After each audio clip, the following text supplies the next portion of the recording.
Hi, and welcome back to this week's Parsha Shir on Sefer Or Gedalyahu. This week in Parshas Vayakhel, Pekudei, we read the end of Sefer Shmot. We read the end of the construction project of the building of the Mishkan. And as I've mentioned before, in this context and in others, there are many comparisons and connections between the building of the Mishkan and the building of the world, between Brias HaOlam and Hakamas HaMishkan. These are two comparable domains, and actually Chazal have much to say in comparing these two projects, both in the terms of the technicalities of the words in the psukim that are used to describe both projects, as well, of course, as conceptually the connections between them. The Or Gedalyahu brings up a fascinating aspect of that comparison in this week's shir. The basic point, the basic commonality, the basic common denominator between the two experiences of the creation of the world and the creation of the Mishkan is, of course, coming down to the bottom line of Hashras Hashchina, of God resting His soul, resting His presence within the world. We're told by Kabbalah that the whole purpose of God creating the world itself was to create a dira batachtonim, to create a home, so to speak, for His Spirit, for His presence in the lower world, to create a spiritual aspect to the physical world that Hashem was creating.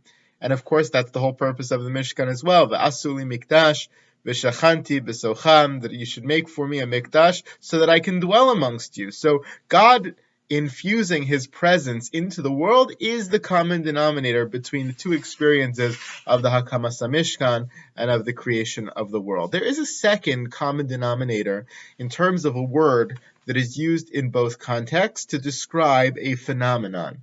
And that common denominator is a little more hidden. It's a little less well known. That common denominator is the term or the word die, enough. We're familiar with the term die, of course, is coming to Pesach in just a couple of weeks from now. In the Seder, when we say dayenu, die lanu, dayenu, it's enough for us, die. The word die comes up in the first of the two parshios we're going to read this Shabbos, in Parshas Vayakhel.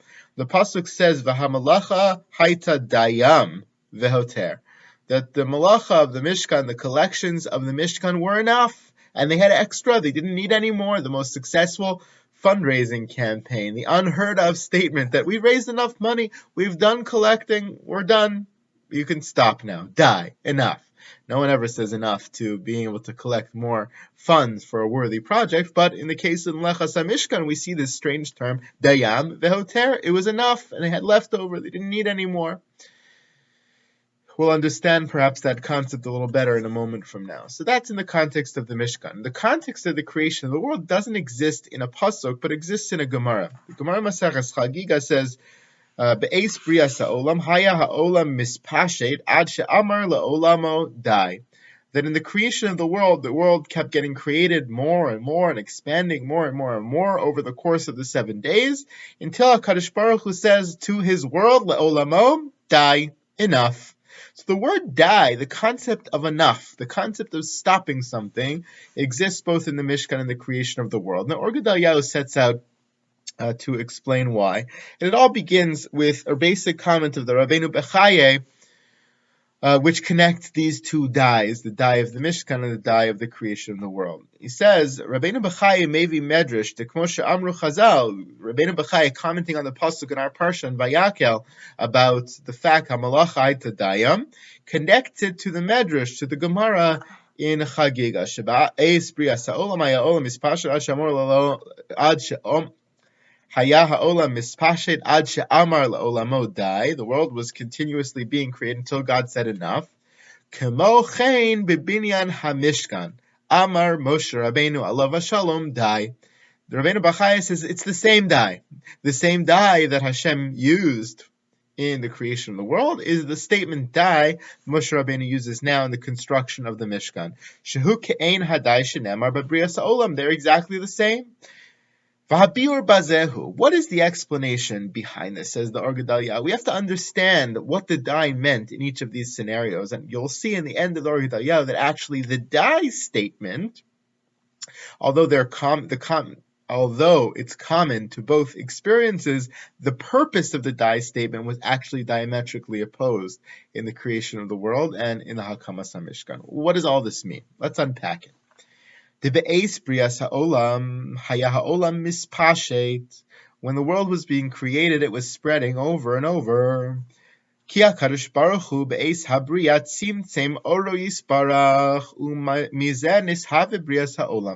did it take to create the world? What did it take for the world to be mispashet, to be continually unfolding? It created, in the lashon of the Kabbalah of the Arizal, it required a tzimtzum, a contraction of HaKadosh Baruch Hu's presence. Why? Because HaKadosh Baruch Hu, this is all spoken about in human terms, doesn't actually exist. There is no such thing as God contracting himself. God is infinite. He doesn't contract himself. But in human terms, what God had to do, kind of miraculously, is withdraw his presence a little bit to create a space for humanity and the world to exist. Because, of course, HaKadosh Baruch Hu is everything. It's the basis of everything. We would have no identity. We would be obliterated as people if we were living in the total presence of Hashem. Therefore, Hashem contracts himself. And it's evidenced by the word we use for the world. Ha'olam hu he'elem. Olam comes from the word he'elem, hiddenness. The world was created because God hid his presence. God withdrew his presence. Shenistar ha'elokus b'toch habriya. God hid his presence within the creation as opposed to it being perfectly evident. It's not evident to people as you go through life how HaKadosh Baruch Hu is there, how HaKadosh Baruch Hu is present, how he's orchestrating the affairs of the world. We know he is. He's mechadish betuva b'chol yom tamid maaseh bereishis. Every day he renews the work of creation. Every day he sustains the world. But it's not evident to us. We look at the world, we see the world continuing to exist day after day in the natural sphere. The nature of godliness that sustains every human creature, every animal creature, every living creature in the world is not perfectly evident. We assume, if you don't look hard for it, we assume you're just living. You go on living. You don't see HaKadosh Baruch Hu sustaining you. But what happened was, if creation equals tzimtzum, that as the world kept getting created more and more and being mispashet more and more,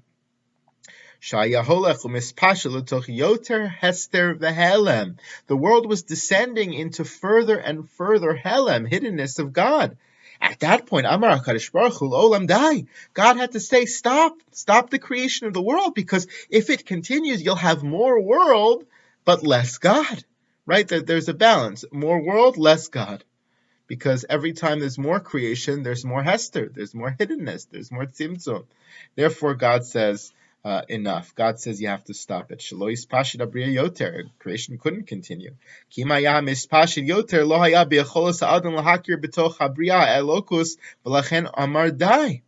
So he had to say stop, because if it would continue, it would be impossible for human beings to ever discover God in the world. Meaning, God is hidden from us. We can't see him to the plain naked eye. But God is sensible within the world. You can sense God's presence in the world, but if it would have been continuing to create the world, there would have been more and more Helem, more and more Hester, more hiddenness, to the point where humanity not only wouldn't see God, but wouldn't ever be able to discover God.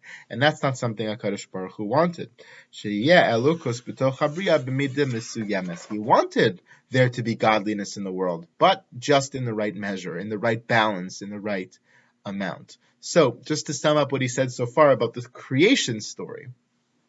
Creation required tzimtzum, contraction. More and more creation equals less God, and so he says, die, enough. Why? To maintain God's presence in the world. Now flip to the story of the Mishkan. The exact opposite thing occurs. Whereas the construction of the world required tzimtzum, retraction, the Meleches HaMishkan, the creation of the Mishkan, actually meant the opposite was happening. That God's presence was coming more and more and more into the world. The whole point of the Mishkan was Hashras Hashchina. B'binyan HaMishkan asu b'nei Yisrael hahipuch. When they constructed the Mishkan, B'nai Yisrael did the opposite of what happened in the creation story. She'asu me'achafatzim hagashmiim dira. Umishkan lahashchina b'hatachtonim, by elevating physicality, by taking gold and silver and curtains and wool and wood and elevating to the status of a dira for HaKadosh Baruch Hu, we elevated those things to be spiritual. We've infused the physical with the presence of the divine. Every block of the Mishkan that was completed meant more and more revelation of God's Shekhinah in the world. All we wanted from the Mishkan was that God's presence should be felt and revealed in the world. But about this creation project, we also had to say die. Moshe had to say die. Enough. Shelo yispashet yoter. It shouldn't continue anymore. Shelo yiskala elukus yoter midai. So that God's presence wouldn't become too much known in the world. It's the exact opposite experience of creation. The Mishkan, the creation of the world, meant more and more creation equals less and less godliness, and therefore you have to say die to preserve godliness, to preserve a hint of godliness. In the case of the Mishkan, it meant more and more revelation of God, and they had to say die to prevent too much godliness. Well, I think it's a nice explanation of the comparison between the Mishkan, the contrast between the Mishkan and the creation of the world, really showing us the pendulum shift in terms of God's presence in the world and in terms of the term die, meaning opposite goals in each experience. I think there's an important lesson to remember from this Or Gedalyahu. And that is that in the world we live in, there is enough helem, there is enough hiddenness of God, so that we can exist as creatures, so that we can exist as people, so that we can have an identity that is not completely obliterated by the presence of HaKadosh Baruch Hu, so that we can have a bechira chavshis, we can have a freedom of choice, so we can have schar, va'onish, reward and punishment, so that we can have mitzvahs of Hashem, we can have a relationship with Hashem. If Hashem was all present, we would be one with God, which is in some sense an amazing thing, but we need a little bit of distance from God to be able to recognize God, and therefore it's a bracha that there is a tzimtzum, that there is a retraction of God. There's enough helem in the world for us to exist and us to be able to have a relationship that is distinct from God. However, on the flip side, what it tells us is that there is just enough God in the world to still be able to discover Him. That's the very acute balance that is struck by the die of creation and the die of the Mishkan. In both cases, the balance and the exact formula of God's presence in the world had to be preserved, so that there was enough Hester and Helem we could exist, but enough of God in the world that we could still discover Him.